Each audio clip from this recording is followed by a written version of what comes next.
Hi price allot கர்த்தர் நாமத்துக்கு மகிமை உண்டாவதாக. இன்றைய வேத வசனம் சங்கீதம் புஸ்தகம் 51 அதிகாரம் 7 வசனம் நமக்கு இப்படியாக சொல்லப்படுது. நீர் என்னை ஈசோப்பினாலும் சுத்திகரியும், அப்பொழுது நான் சுத்தமாவேன். என்னை கழுவி அருளும், அப்பொழுது நான் உறைந்த மழையினாலும் வெண்மையாவேன். அதாவது சங்கீத தாவீது பார்த்தீங்கன்னா தன் பரிசுத்தத்துக்காக அவர் போறாரு. அதாவது ஏசப்பாவுக்கு விரோதமாக அவர் பார்த்தீங்கன்னா பரிசுத்தத்துலேருந்து விலகி பாவத்தில் விழுந்துட்டார். அதாவது தாவீது பார்த்தீங்கன்னா ஏசப்பா பரிசுத்தமாக வைக்கும்போது, தாவீது பரிசுத்தமாக இருக்கும்போது ஏசப்பா சந்தோஷமாக தான் இருந்தார். ஜெபமாக சந்தோஷமாக ஜெபிச்சார். பைபிள் வாசிக்கிறது சந்தோஷமாக பைபிள் வாசித்தார். கர்த்தருடைய சித்தத்தை செய்யும் போது சந்தோஷமாக செஞ்சார்.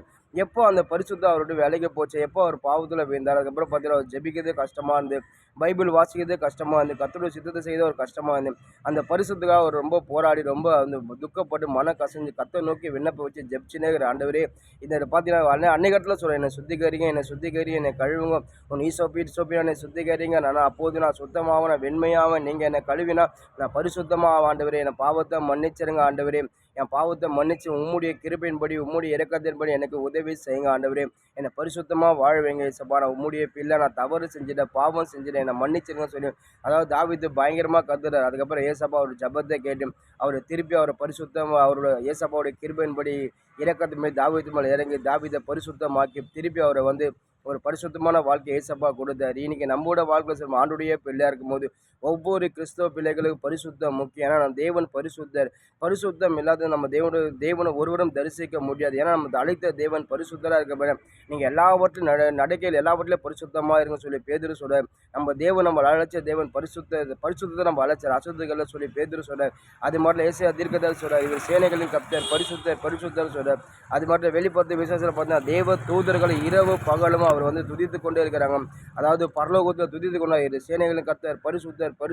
நம்ம ஆராதிக்கிற ஏசப்பா பரிசுத்தம் உள்ள தேவன். அப்படி பரிசுத்தம் உள்ள தேவனை ஆராதிக்கும் போது நம்ம அவருடைய பிள்ளையாக இருக்கும்போது நம்ம பரிசுத்தமாக தான் இருக்கும். நம்ம பரிசுத்தமாக இருந்தால் தான் நம்ம தேவனுக்கு நம்ம எல்லாவற்றையும் பெற்றுக்கொள்ள முடியும். நம்ம பரிசுத்தமாக இருந்தால் நம்ம தேவனுக்கு நம்ம கிட்டி சேர முடியும். நம்ம பரிசுத்தமாக இருக்கும்போது நம்ம சந்தோஷமாக ஜெபம் பண்ணலாம். நம்ம பரிசுத்தமாக வாழும்போது நம்ம பைபிள் சந்தோஷமாக வாசிக்கலாம். நம்ம பரிசுத்தமாக வாழும்போது கர்த்தருடைய ஊழியத்தை சந்தோஷமாக செய்யலாம். ஏன்னா பரிசுத்தமாக இருக்கும்போது தேவன் நம்மளோட கூர்ந்து நம்ம எல்லாவற்றையும் கொடுப்பார். பரிசுத்த நம்மளோட வாட்டி விலகி போய் நம்ம பாவத்தில் விழுந்துட்டாக்கா திருப்பி அந்த பரிசுத்தம் வருது ரொம்ப கஷ்டம்.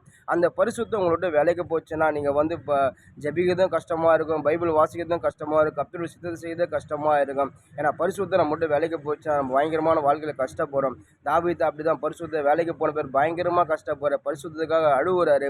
நான் தாயில் கர்ப்பத்தில் உருவாமுன்னு ஆண்டவரே, நான் இப்படி இருந்தேன்னா ஆண்டவரே, நான் பாவத்தில் நான் கர்ப்பத்தை தெரிந்த ஆண்டவரே நற்குணங்கள் என் குணங்கள் மாறணும் ஆண்டவரே, சுபாவம் மாறணும் ஆண்டவரே, நீர் என்னை மாற்றுங்க, நான் பாவம் செஞ்சுட்டேன் ஆண்டவரே, என்னை பரிசுத்தமாக சொல்லி பயங்கரமாக அவர் ஏன்னா அந்தகாரமாக மறைமுகமான பாவம் செஞ்சார். இன்றைக்கி நம்மளோட வாழ்க்கையில் நம்ம கர்த்தருக்கு தெரியாமல் நம்ம மறைமுகமாக பாவம் செஞ்சால் கர்த்தருக்கு மறைய ஒன்றுமில்லை வேதம் சொல்லுது.